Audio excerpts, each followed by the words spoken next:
الصلاة والسلام على النبي ذي الجمال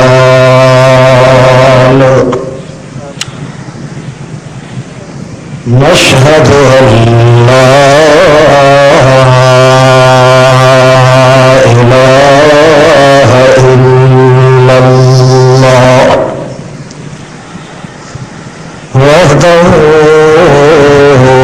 لا شريك له لا يزال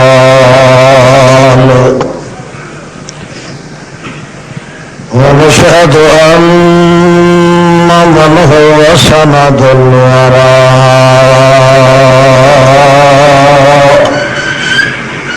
سيد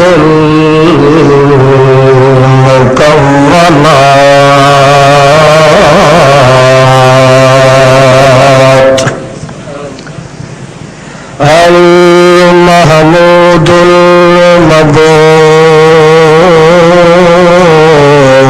المبعوث إلى الأسود والأحمر بالجمال أما بعد فأعوذ بالله من الشيطان الرجيم بسم الله الرحمن الرحيم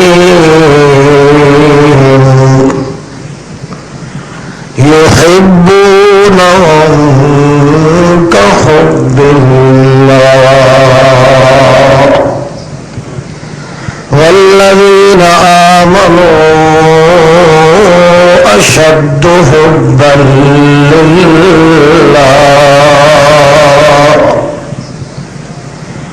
الآية سبحان ربك رب العزة عما يصفون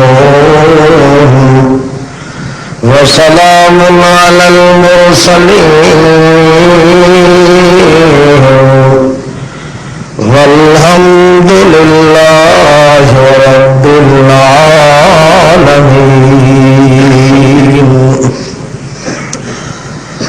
اللهم صل على محمد وعلى آل محمد كما صليت على إبراهيم وعلى آل إبراهيم إنك حميد مجيد اللهم بارك على محمد وعلى آل محمد كما باركت على إبراهيم وعلى آل إبراهيم إنك حميد مجيد معزز اور مکرم حاضرین سامعین بزرگوں بھائیوں عزیز ساتھیوں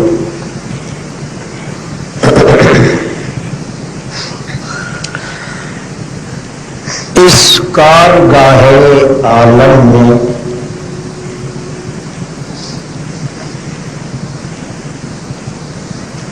تمام حرکات اور تمام کائنات تمام موجودات اور مخلوقات کا اصل مبدا اور منشا یہ محبت ہے. عالم سفلی ہو یا علوی، تمام کائنات کے پیدا ہونے کا اور آباد رہنے کا اصل مرکزی نقطہ ہے محبت اور رحمت.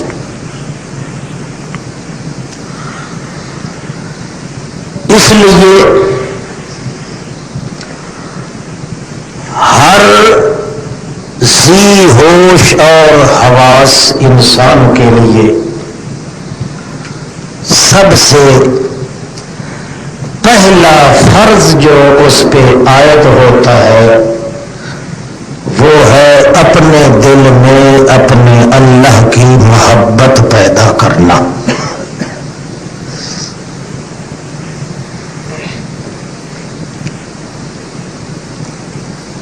ابتدا سے تو چونکہ یہ تجربہ نہیں ہوتا،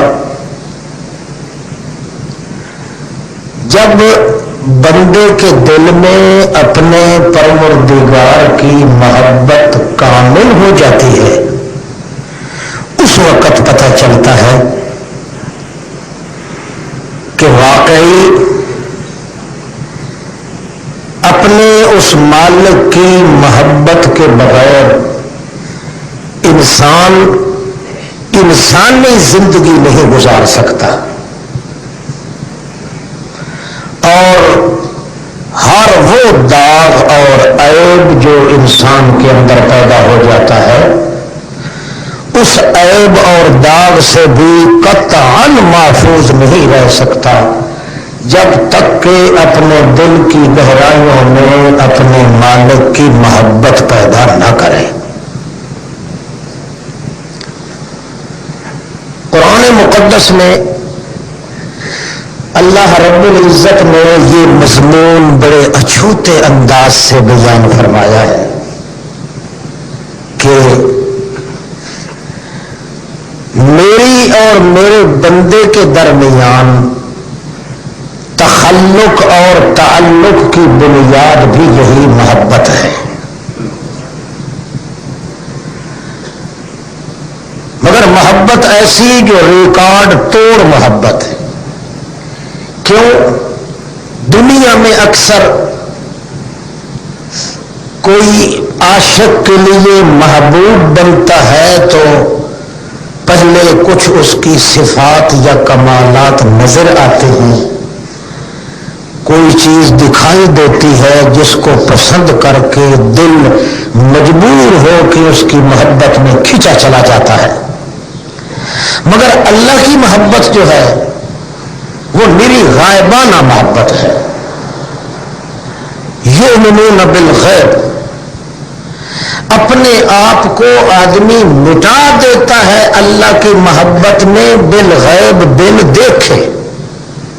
اپنے مالک کا اس نے کچھ دیکھا بھی نہیں، براہ راست اس کی باتیں نہیں سنی، اس کا دیدار نہیں کیا، اس کے ساتھ مل کے بیٹھنا نصیب نہیں ہوا، کیونکہ یہ تمام قسم کے جسمانی اور ناسوتی تعلقات سے اللہ کریم کی ذات پاک ہے، وراء الورا ہے، لا ریب ہے، بے عیب ہے. بن دیکھے محبت پیدا ہونا بہت بڑا یہ مشکل کام ہے. اللہ کریم نے تمام کائنات کے برخلاف اپنی محبت کا پیغام بندوں کی طرف بھیج کے اور یہ نقطہ سمجھایا ہے کہ جب ایک بندے کو اپنے مالک سے محبت پیدا ہو جاتی ہے تو پھر ہر وہ کمال جو انسانوں کے لیے اللہ نے محفوظ رکھا ہے بغیر مطالبے کے، بغیر مانگنے کے، اللہ کریم ہر اس کمال سے اس آدمی کو حصہ دیتے ہیں جس کمال کو انسان کی انسانیت کے لیے رکھا گیا تھا. تھوڑی دیر کے بعد آپ کو یہ بات سمجھ آئے گی انشاءاللہ. تھوڑا اور دور چلتے ہیں. تمام کائنات کا اصل محور اور مرکز کیا ہے؟ آپ کہیں محبت. کس کی محبت؟ اللہ کی محبت. دوسرا نمبر، محبت بھی مالک کی اس طرز پہ، اس نہج پہ، اس ڈھنگ کے ساتھ کہ اس اپنے محبوب کا کچھ دیکھا نہیں ہے، سمجھا ہے تو کچھ سمجھا ہے مگر دیکھا. حتیٰ کہ حضرت نبی کریم صلی اللہ تعالی علیہ وسلم سے پوچھا گیا، ہل رأیت ربک لیلۃ المعراج، اللہ کے پاک رسول آپ نے معراج کی رات کو اپنے اللہ کو دیکھا تھا؟ نبی کریم نے فرمایا نہیں دیکھا. اپنی جسد اطہر کے ان آنکھوں سے، ان نین مقدسین سے آپ نے اپنے اللہ کو دیکھا؟ رسول عظیم فرماتے ہیں نور انا ارا، بھائی وہ اتنی روشن ذات ہے کہ میں دیکھ بھی نہیں سکتا۔ 70,000 پردے کے پیچھے اللہ نے مجھ سے کلام کی ہے۔ لو کو شفا ان صبحات وجہ ہی لہ ترک منہ کل شیء، اگر ایک پردہ بھی اللہ کریم میرے اور اپنے درمیان سے اٹھا دیتا تو ہر چیز جل سڑ کے بھسم ہو جاتی۔ نور انا ارا، میرا نور ہے، اللہ نور السماوات، میرا چاندنا میری روشنی ہے، اس لیے میری روشنی ہے تو میں کس طرح دیکھ سکتا تھا؟ یہ بات کتنی معقول اور تجربہ کے مطابق ہے۔ آپ اور ہم بھی اچھی طرح سمجھتے ہیں کہ ہمارے سامنے آنے والی روشنی جو بھی تیز ہوتی جاتی ہے تو آنکھیں دیکھنے سے خیرہ ہو جاتی ہیں۔ اتنا روشن ذات ہے اللہ کریم کی، انا ارا، میں کس طرح دیکھ سکتا ہوں؟ پھر کمال یہ ہے کہ دیکھنا ممکن بھی نہیں دنیا میں، بغیر دیکھے کہ محبوب بنانا اپنے مالک کو، اور اس شکل میں محبوب بنانا، اس حیثیت سے محبوب بنانا کہ اس کی محبت کے اندر چونٹی کے سر کے برابر بھی کسی اور کا حصہ نہ پایا جائے، اس سے بڑا کمال کیا ہوگا؟ اس لیے جہاں جہاں انسانی کمالات کا تقدس ہوتا ہے تو قرآن مقدس اس قسم کی تعبیر کرتے ہیں کہ یؤمنون بالغیب، یہی مطلب ہے غیب کا، نہ اللہ کی ذات کو دیکھا، نہ صفات کو دیکھا، نہ افعال کو دیکھا، نہ عادات کو دیکھا، نہ حالات کو دیکھا، نہ تخیدر کو دیکھا، نہ تقدس کو دیکھا، نہ تعلی دیکھی، نہ تجلی دیکھی، نہ جلال دیکھا، نہ جمال دیکھا، نہ یعول دیکھا، نہ مال دیکھا، نہ بخت دیکھا، نہ تخت دیکھا، نہ وقت دیکھا، نہ رخت دیکھا، کچھ بھی نہیں دیکھا۔ یؤمنون بالغیب، بغیر دیکھنے کے صرف ایمان بالغیب لا کے اس نے اپنے اللہ کو اتنا محبوب بنا دیا ہے کہ اس محبوب کی محبت میں شرکت کا اگر خطرہ پڑ جائے تو خلیل ابراہیم کو اپنے بیٹے پہ چھری رکھنے کا حکم آ جاتا ہے۔ کہیں دل والی محبت میں اسماعیل کی محبت شریک نہ ہو جائے۔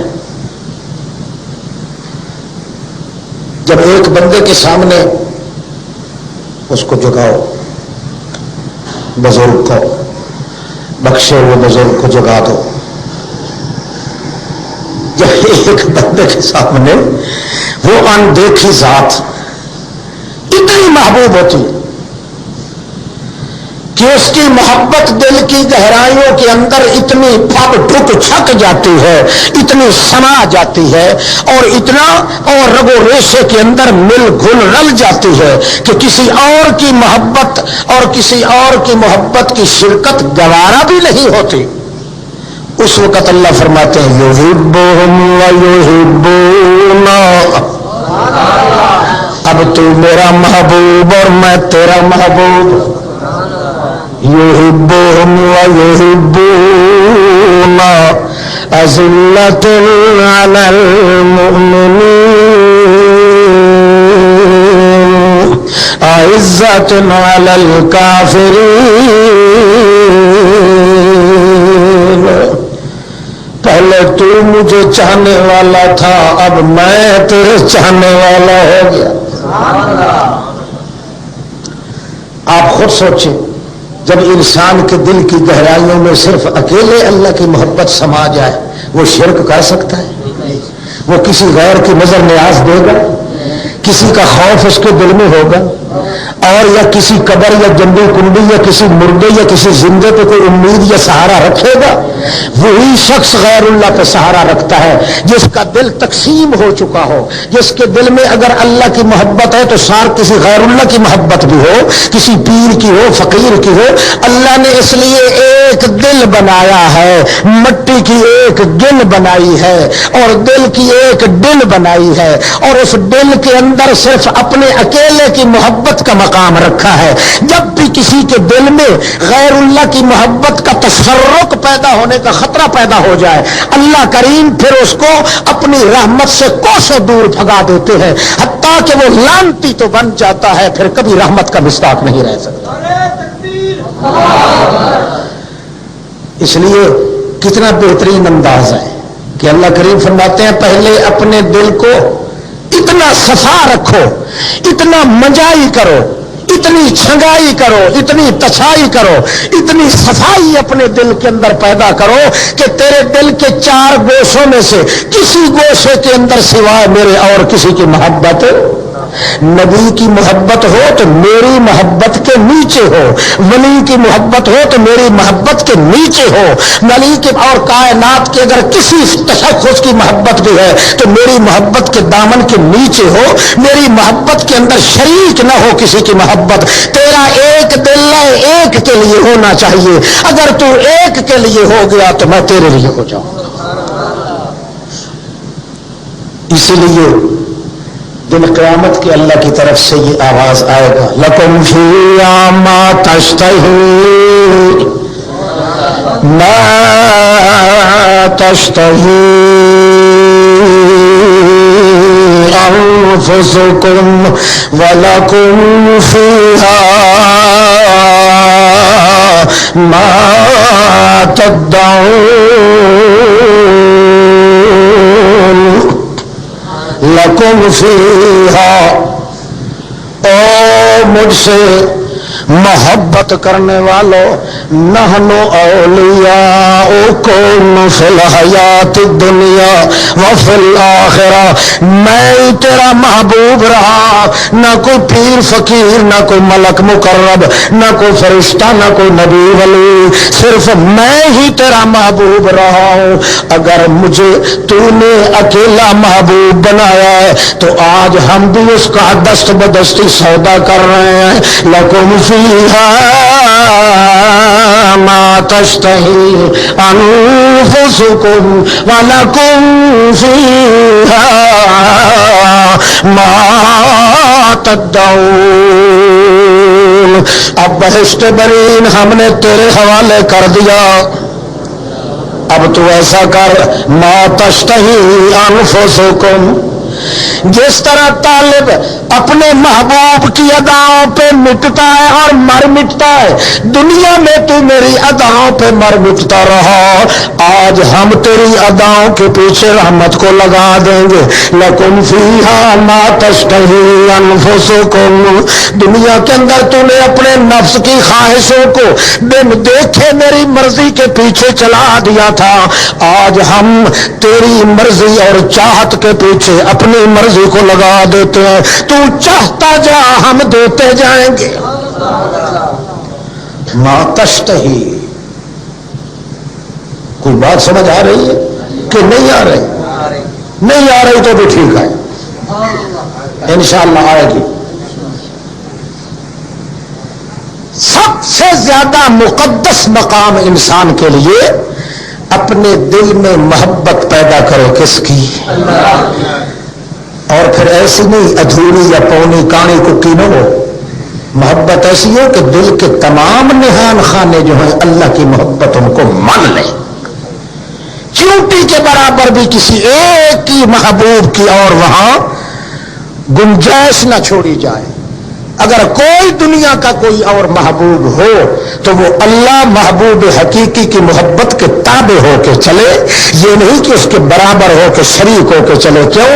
اللہ کریم نے یہی داغ دیا ہے ان مشرکین پر کہ جو غیر اللہ کے لیے نظریں مانتے ہیں, اللہ کو بھی پکارتے ہیں, غیر اللہ کو بھی پکارتے ہیں, اللہ کے نام کی دعائیاں بھی دیتے ہیں, نبیوں ولیوں کے نام کی دعائیاں بھی دیتے ہیں, اللہ کے نام کے وظیفے بھی پڑھتے ہیں اور گھمکول شاہ کے نام کے وظیفے بھی پڑھتے ہیں، اللہ کے نام کی ساڑھ کے کنڈے بھی دیتے ہیں، غیر اللہ کے نام کی بھی دیتے ہیں، اللہ کے لیے بھی سب کو چلا کشی کرتے ہیں، غیر اللہ کے درباروں پر بھی کرتے ہیں، اللہ کے گھر میں بھی سجدے کرتے ہیں اور غیر اللہ کے دروازے مزاروں اور بہاروں پر بھی جا کے سجدے کرتے ہیں۔ کیوں کرتے ہیں؟ اس کا جواب اللہ کریم دیتے ہیں یحبونہم کحب اللہ، کیونکہ اصل ان کے دل جو ہے وہ تقسیم ہو چکا ہے۔ جس طرح اللہ کے ساتھ محبت ہے اسی طرح غیر اللہ کے ساتھ بھی محبت ہے۔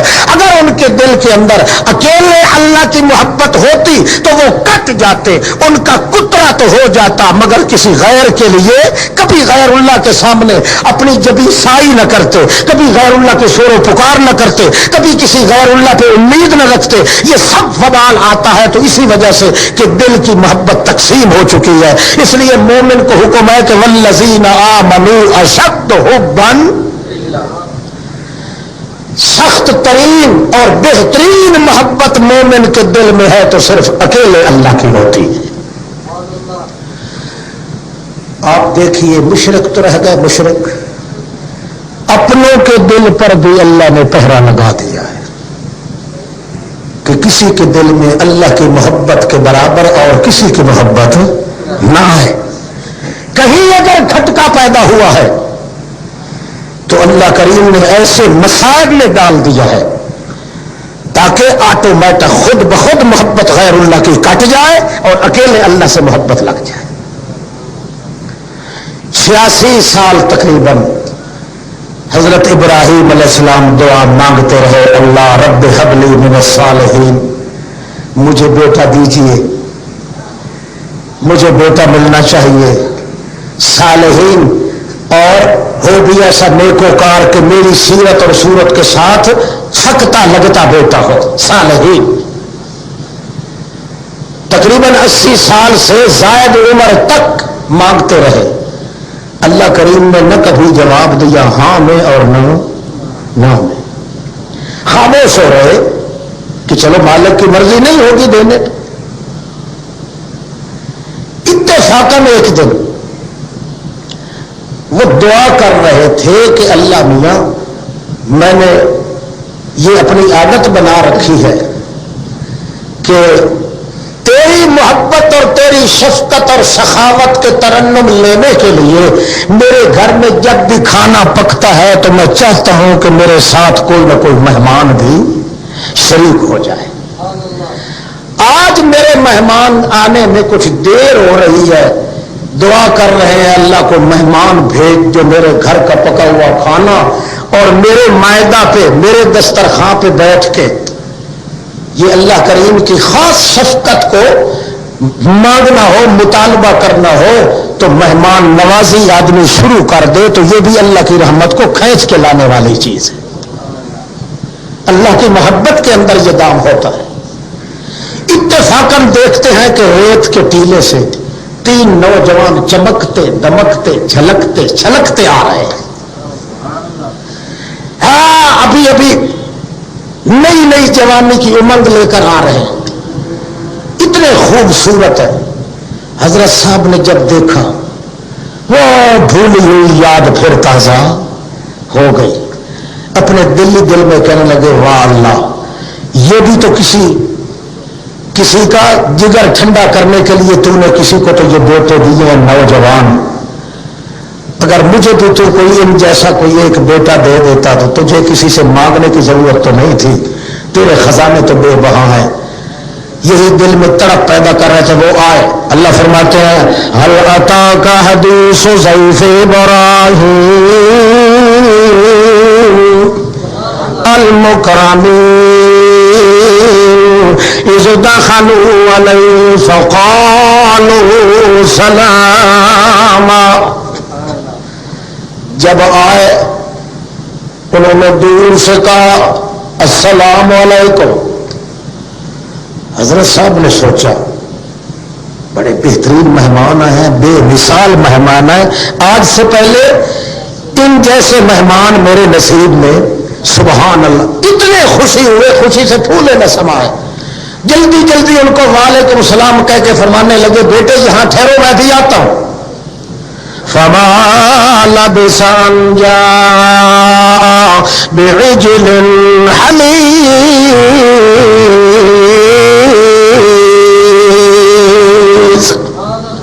جلدی جلدی بچڑا جا کے ذبح کر کے چاپل بنا کے بھون کے ٹرے بھرے ہوئے آگے سامنے لے کے آئے اور کہنے لگے بیٹے آؤ کھاؤ، ہمیشہ تمہارے جیسے مہمان آتے رہوں اور میں ہمیشہ اعلیٰ سے اعلیٰ چیزیں تمہیں کھلاتا رہوں، تو تمہارے جیسے مہمانوں کی تو میں انتظار میں رہتا ہوں.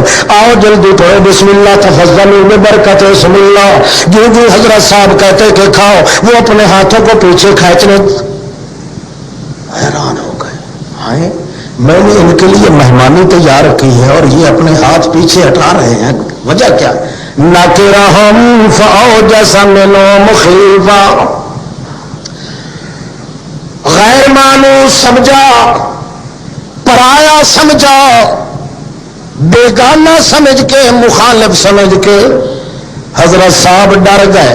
ماتھے پہ جب پسینہ آیا، ٹھنڈے ہو کے بھر کے پسینہ جب پہنچ رہے تھے تو اس وقت وہ بھی تاڑ گئے کہ حضرت صاحب ڈر گئے، اس لیے کہنے لگے لا تخاف، ڈرو نہیں، انا ارسلنا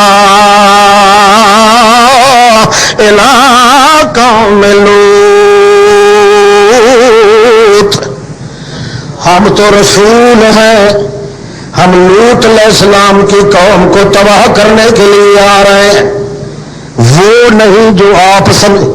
حضرت صاحب نے فرمایا بھلے مانسو، اگر تم اندر سے نور تھے اور باہر سے بشر تھے، اس کا مطلب یہ ہے تم نے بشری چولا پہن رکھا ہے نا. یہ بشریت والے پردے کے اندر نیچے تمہاری نورانیت تھی. اگر ایسا ہی واقعہ تھا تو تم مجھے تو بتاتے، میں اپنا بچڑا تو ضائع نہ کرتا.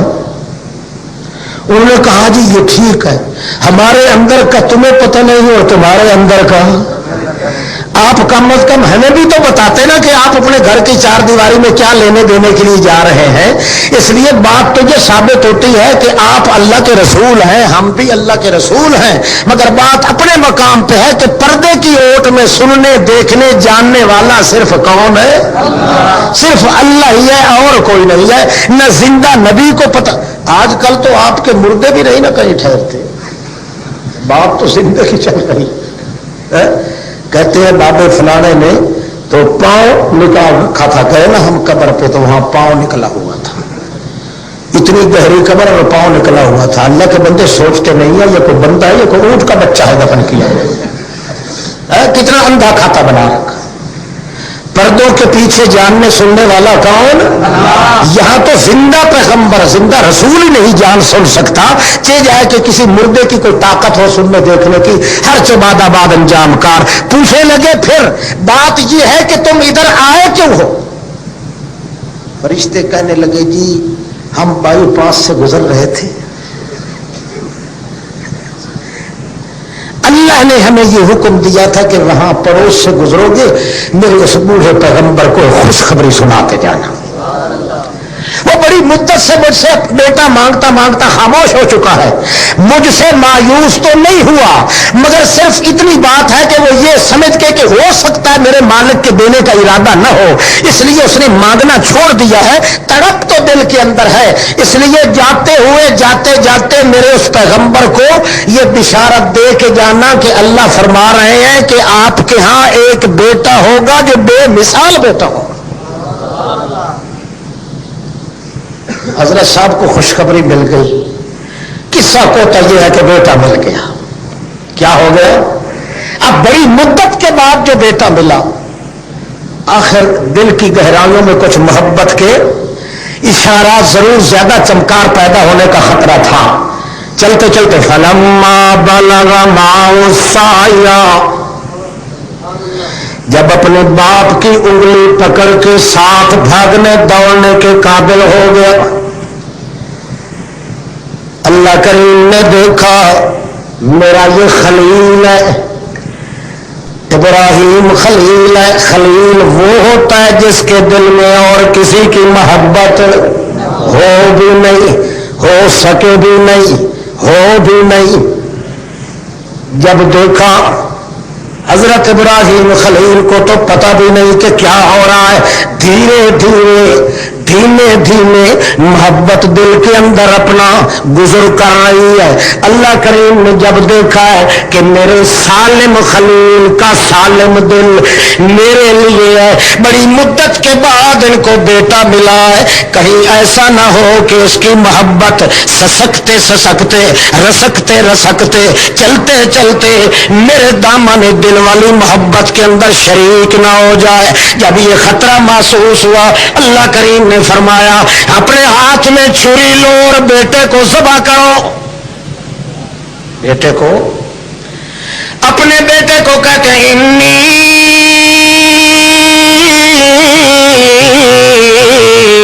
ارا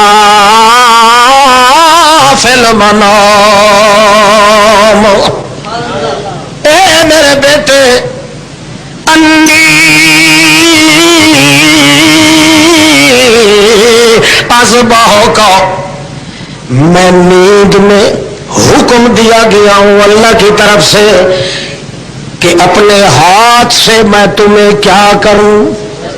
بولو، ذبح کروں.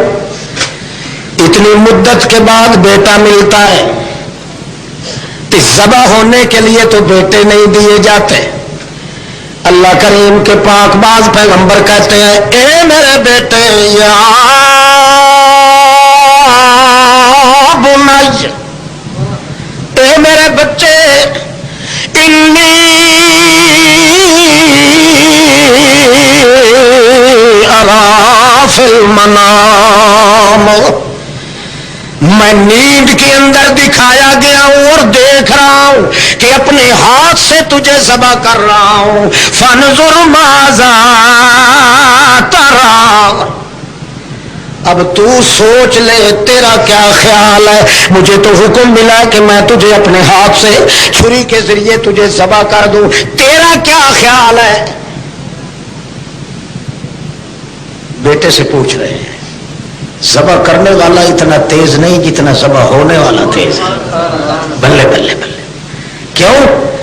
اس لیے ذبح کرنے والا تو اس اکیلے محبوب کی رضا کے مطابق ذبح کر رہا ہے، اور ذبح ہونے والا بھی سمجھتا ہے کہ جب محبوب میرے ساتھ مسالت کرنا چاہے اور اپنا دیدار کرانا چاہے، میری جان اگر لگ جائے تو مانگنے سے پہلے جان دے دوں مگر محبوب کی ناراضگی کو قبول نہ کروں.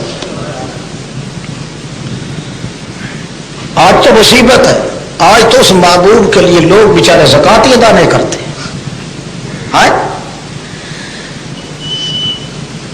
سونا چاندی روپا پیسہ ہو تو جوڑ جوڑ جوڑ کے حرام حلال سارے کا سارا کھلواڑ بڑھا کے اکٹھا کر کے رکھتے ہیں، اور پھر بھی خدا کی شکایت کرتے ہیں یار پلے کچھ نہیں پڑتا، بڑا بھاگتا ہوں مگر پلے کچھ نہیں پڑتا.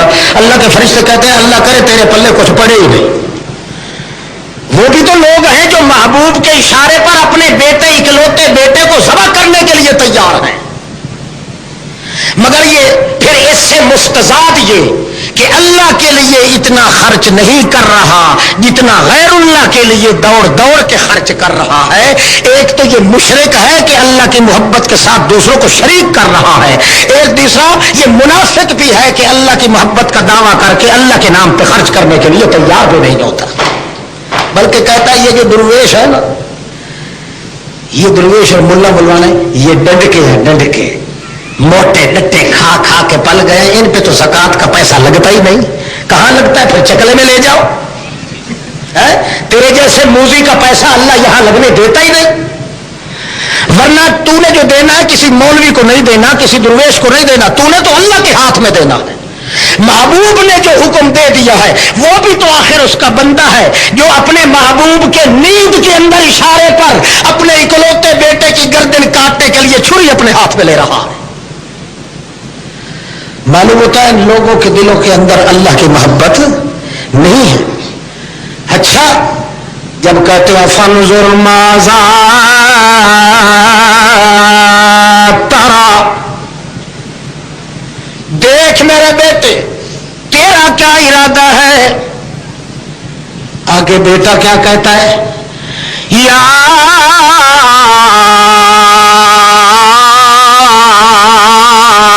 ابت افعل، اے پیارے باپ افعل ما تؤمر ستجدنی انشاءاللہ من الصابرین۔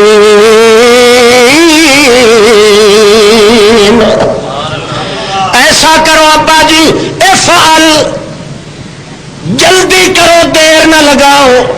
اذبح نہیں کہا، اذبح نہیں کہا، کیونکہ اذبح خاص بنتا ہے، افعال عام بنتا ہے۔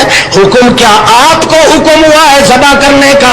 میری جان جو لینے کے لیے تیار ہے میرا محبوب، آپ کا بھی محبوب، میرا بھی محبوب، تیرا بھی اکیلا محبوب، میرا بھی اکیلا محبوب، اگر وہ جان لینا چاہتا ہے تو افعال جلدی کرو، جلدی کرو۔ چھری کو تلاش کرنے کی بھی ضرورت نہیں، پتھر مل جائے تو بھی اٹھا کے مار میرے سر میں، جس طرح ہو سکتا ہے ذبح کر ڈالو۔ اور باقی رہ گئی یہ چیز کہ میں پھڑک جاؤں، لرز جاؤں، کانپ جاؤں، بے صبری کا مظاہرہ کروں، نہیں نہیں، مانگنے والا محبوب ہو، پھر میری آنکھیں باندھنی پڑے، پھر مزہ تو نہ ہوا۔ لوگ کہتے ہیں نہیں کہتے؟ جب باپ نے لٹایا، بیٹے نے کہا شفقت پدری اور شفقت پسری آپس میں ایکشن ان کا نہ ہو جائے، اس لیے ابا میری آنکھوں پہ پٹی باندھ دے تاکہ آپ مجھے نہ دیکھیں اور میں۔ سنا ہے نا لوگوں سے، کہتے ہیں نا یہ پٹیاں بدلواتے ہیں نامراد الو کے پٹھے، اور ادھر کیا کہتے ہیں 7 گز مٹی کے نیچے سے مردہ اوپر والے کو دیکھ لیتا ہے، میں لنڈی چڑی ہے میری قبر پہ کہ لنڈا چڑھا ہے۔ ادھر کہتے ہیں کہ دونوں پیغمبر ہیں باپ بیٹا، مگر کہتے ہیں آنکھوں پہ پٹی باندھ دی جائے تو پھر باپ بیٹے کو نہیں دیکھ سکے گا۔ بیٹا ہے کپڑے کی پٹی کے نیچے سے تو نہیں دیکھ سکتے، مگر 7 گز مٹی کے نیچے سے مردہ دیکھ سکتا ہے۔ توبہ تو خدا جانے ایسے کافر کہیں لندن سے خریدنے پڑیں گے یا یہی موجود ہے؟ اللہ اللہ۔ کئی مولوی تو کہتے ہیں بھائی قبرستان میں جایا کرو تو ستھن پا کے سلوار پا کے جایا کرو، کیوں؟ نیچے سے مردے دیکھتے ہیں۔ لا حول ولا قوت۔ یہ ہے بے وقوف کہ نہیں؟ بولو ہے نا بے وقوف؟ اللہ دیکھا بیٹا کہہ رہا ہے ستجدنی انشاءاللہ من الصابرین،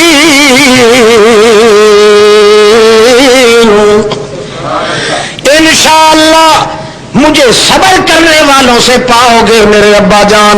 مارو جلدی کرو، جو چیز ہتھے لگتی ہے پتھر اٹھا کے مار دے، چھری لے کے مار دے، ذبح کرنا مقصود ہے، جان نکالنا مقصود ہے۔ آپ جان نکالنے کے لیے تیار ہو جائیں، میں نکال کے دینے کے لیے تیار ہو جاؤں۔ کیوں؟ مانگنے والا جو ہے وہ تیرا بھی محبوب ہے، میرا بھی محبوب ہے، اس کی محبت اگر مکمل ہمارے دلوں میں اس طرح ہو سکتی ہے تو تو جان نکال اور میں جان دینے کے لیے تیار۔ جب تلہ فلما اسلم وتلہ للجبین، دونوں جب تل گئے، اسلم ذبح کرنے والا ذبح کرنے پہ تل گیا، ذبح ہونے والا ذبح ہونے پہ تل گیا۔ فلما اسلم وتلہ للجبین، جب لٹایا اس کو اور پھر اپنی چھری کی دھار دیکھ رہا ہے، ابھی گلے پہ چلانے کے لیے تیار تھا، اللہ کریم فرماتے جب تل گیا ذبح کرنے والا اور ذبح ہونے والا، تو گویا کہ جس چیز کو ہم ذبح کروانا چاہتے تھے وہ ذبح ہو گئی۔ اس لیے ہم نے اونچی آواز کے ساتھ کہا نادینا یا ابراہیم قد صدقت الرؤیا، او ابراہیم پیچھے ہٹا لے اپنی چھری کو، ذبح کرنے کا یہ مال کوئی نہیں۔ کیوں؟ جس چیز کو ذبح کروانا چاہتے تھے وہ دل کی محبت ہے، محبت ذبح ہو گئی، سالم دل سالم اللہ کے لیے بچ گیا۔ اب ابراہیم اسماعیل تو ذبح کرنے کی چیز نہیں، آپ کو کیا پتا اس کی پشت میں تو ہم نے نبوت کے باغ لگانے۔ سبحان اللہ، نعرہ تکبیر، مقصود تھا دل کی محبت ذبح کرانا، تاکہ اللہ اکیلے کی محبت کے ساتھ بیٹے کی محبت کا حصہ نہ مل جائے۔ اور پھر وہ چونکہ آپ خلیل تھے، اور خلیل تو وہ ہوتا ہے جس کے دل میں کسی غیر کی محبت سما نہ سکے، کیوں؟ ساری خرابیاں وہیں سے آتی ہیں۔ جب ایک دل کے اندر اللہ کی محبت بھی ہو، غیر اللہ کی محبت بھی ہو، اللہ کی محبت کو داغ پیدا ہو جائے، پھر آدمی شرک بھی کرتا ہے، کفر بھی کرتا ہے، نفس پرستی بھی کرتا ہے، غیر اللہ کی قبریں بھی پوجتا ہے، غیر اللہ پہ امید بھی رکھتا ہے۔ ہر خرابی کو دور کرنے کا واحد ذریعہ یہ ہے کہ اپنے اکیلے دل کو اکیلے اللہ کی محبت سے معمور کیا جائے، پھر بچ گیا۔ اللہ کریم فرماتا ہے فدیناہ بذبح عظیم، ہم نے بدلے میں فدیہ جو دیا بدلے ذبح عظیم کے دیا۔ دمبے کا ذبح کرنا عظیم نہیں، دل کی محبت کا ذبح کرنا یہ ذبح عظیم ہے۔ اس لیے فرماتے ہیں جو چیز دل کی گہرائیوں میں خطرہ پیدا کر رہی تھی وہ یہ تھی کہ آدمی دل میں مجبور ہوتا ہے، دل اپنے اختیار میں نہیں ہوتا، چاہے اللہ کا پیغمبر ہی کیوں ہو، دل کی بوٹی پہ اختیار پیغمبر کا بھی نہیں چل سکتا۔ اس لیے ہو سکتا ہے کہ بڑی دیر سے ملنے والے بیٹے کی محبت حضرت ابراہیم کے دل کی گہرائیوں میں جا کے اپنی جگہ بنا لیتی، پھر مشکل میں پڑ جاتے۔ اس لیے ابتدائی سے اللہ نے ایسا حکم لگا دیا تاکہ پتہ چل جائے کہ دل کے اندر صرف اللہ اکیلے کی محبت سما سکتی ہے اور کسی کی نہیں چل سکتی۔ عبد القادر جیلانی سب کہو رحمت اللہ، وہ 11ویں والا پیر جو مشہور ہے،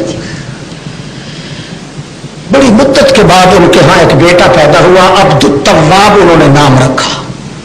اس کے بعد دوسرے کا نام عبد الوہاب ہے۔ عبد التواب جب پیدا ہوا کافی مدت مانگتے رہے، مدت کے بعد یہ بڑھاپے کے وقت میں ان کو یہ عبد التواب ملا۔ چند دنوں کے بعد جلدی جلدی ڈھنڈورا پیٹ دیا کہ جلدی کرو، کٹھے ہو جاؤ سارے۔ زندہ جیتے جاگتے اپنے عبد التواب بچے کو سامنے رکھ کے جنازہ پڑھنا شروع کر دیا۔ کیا دنیا حیران پریشان، بھائی مردوں کے جنازے پڑھے جاتے ہیں، زندوں کا جنازہ یہ پڑھ رہے ہیں۔ ان سے پوچھا گیا کیوں پڑھا؟ انہوں نے کہا بھائی میرے دل میں کچھ محبت اس کی زیادہ پیدا ہو رہی تھی، اس لیے میں نے اس کو کل میت سمجھ کے جنازے کی تکبیریں پڑھ دی ہیں تاکہ میرے دل میں اکیلے اللہ کی محبت رہ جائے اور کسی کی محبت پیدا نہ ہو۔ کیونکہ ساری خرابیاں پیدا ہوتی ہیں اسی وجہ سے کہ دل ایک ہوتا ہے مگر اس میں رہنے والے اور راگزین ہونے والے، جائے گزین ہونے والے اگر دو ہو جائے، ہزاروں ہو جائے، آدمی تمام خرابیوں کا ذمہ دار بن جاتا ہے۔ اس لیے اللہ چاہتا ہے کہ اپنے دل میں اکیلے خالص اللہ کی محبت کا دام پیدا کرو تاکہ تمہاری انسانیت کو کوئی داغ نہ لگ سکے، اور کسی کی محبت اگر ہو اللہ کی محبت کے نیچے رکھو، اس کے برابر نہ آنے دو۔ تھک تو نہیں دے؟ اچھا ساری مکھ نکل گئی ہے، انہوں نے سواد ہونا ہے۔ اچھا چلو بھائی ایک سواد کے لیے ایک اور سواد بھی لے لو، ہمیں کہیں سے کوئی مول تو نہیں لینا پڑتا، سرکاری کپا ہے بس وہ بھیجتا ہے ہم بتا دیتے۔ اور سن لو کیا ہوا، حضرت محمد الرسول اللہ صلی اللہ علیہ وسلم نے ایک دفعہ خود اقرار کیا کہ اللہ میرے دل کی گہرائیوں میں عائشہ کی محبت زیادہ ہو رہی ہے۔ کیا ہو رہی ہے؟ یعنی خود شکوہ کیا۔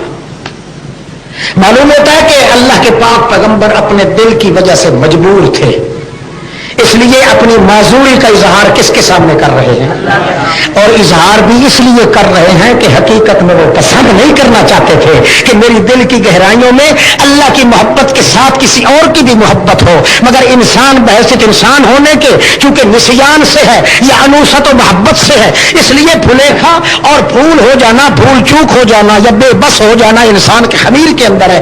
اپنی بے بسی اور مجبوری کو، اپنی بے چارگی کو اللہ کے سامنے پیش کر رہے ہیں، اور کیا کہتے ہیں، اللہم یا مقلب القلوب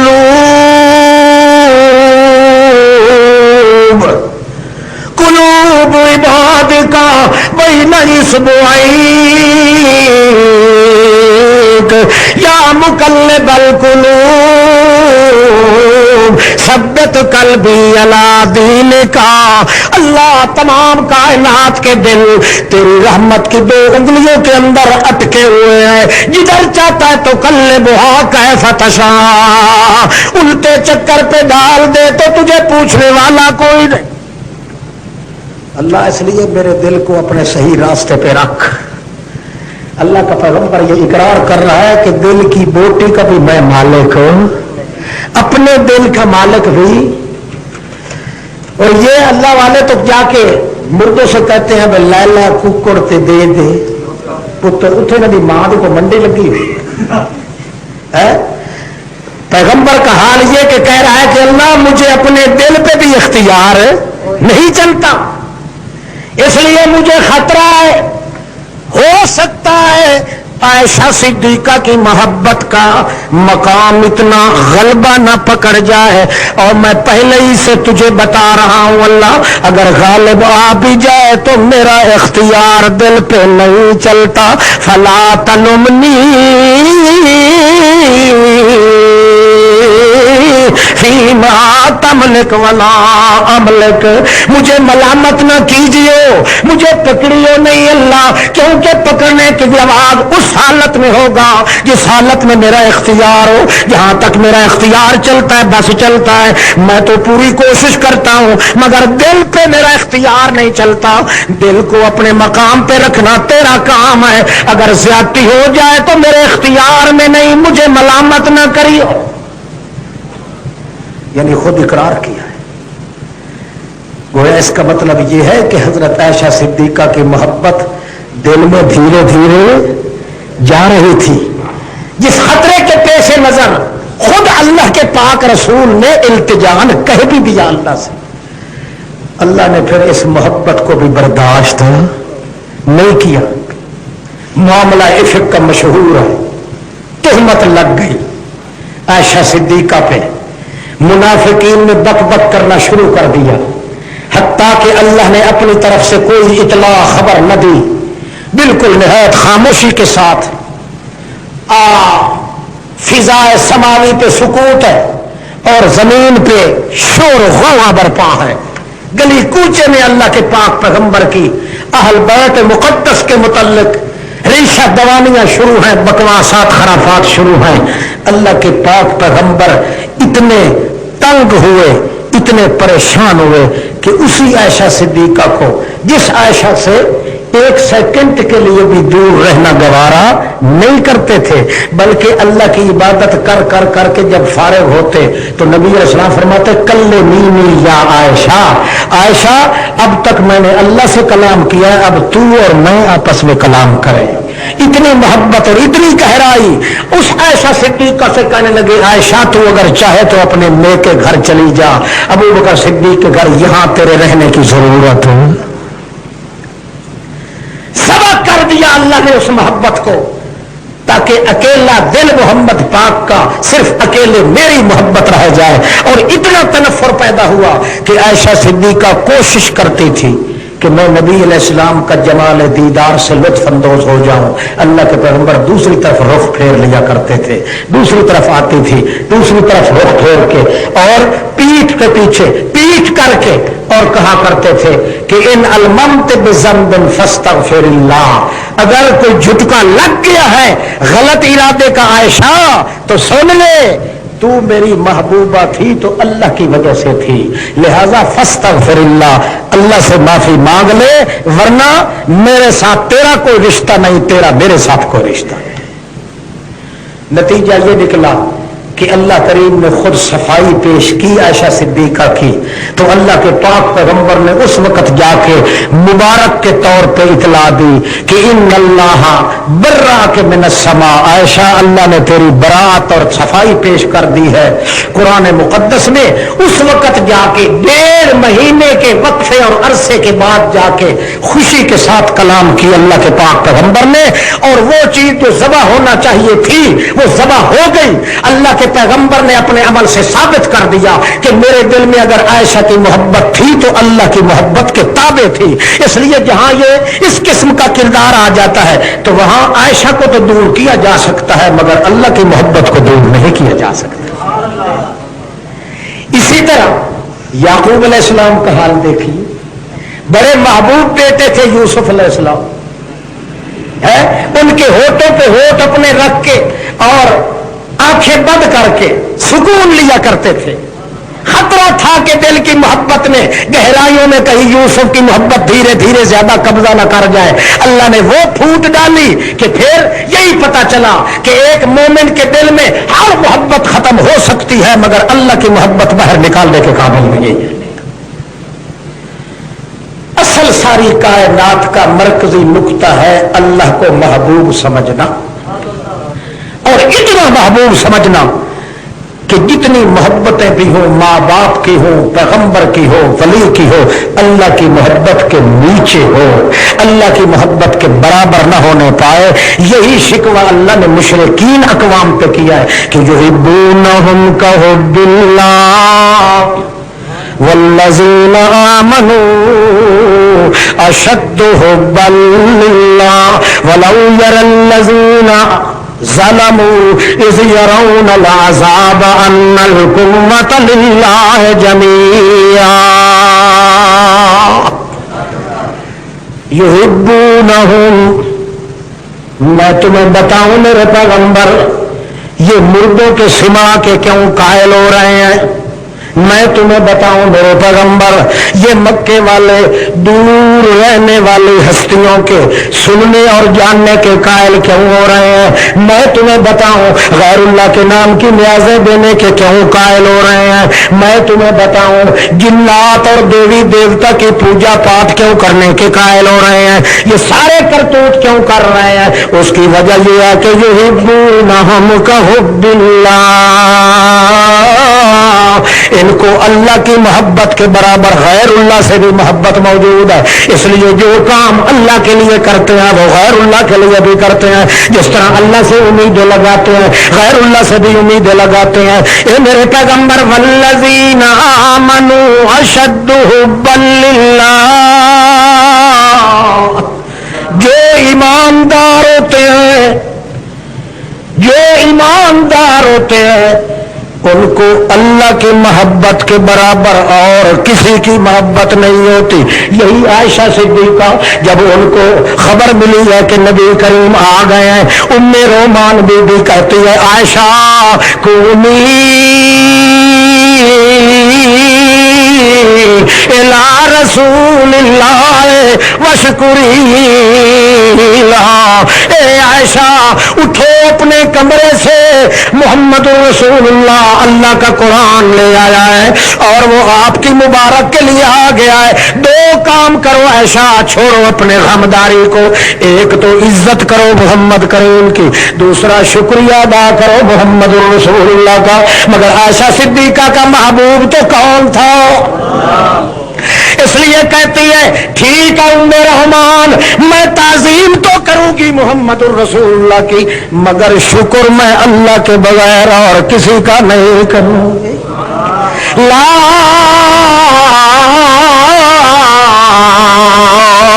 اشکر الا للہ، شکر تو اس کو ہوتا ہے جس کی نعمت ہو، اور نعمت تو اللہ کی ہے، قرآن والی نعمت اللہ کی ہے، میری صفائی پیش کیا قرآن نے تو اللہ نے نعمت کی ہے، لہذا شکریہ بھی ادا کروں گی تو اللہ کا کروں گی، محبت محمد میں آ کے نہیں کروں گی۔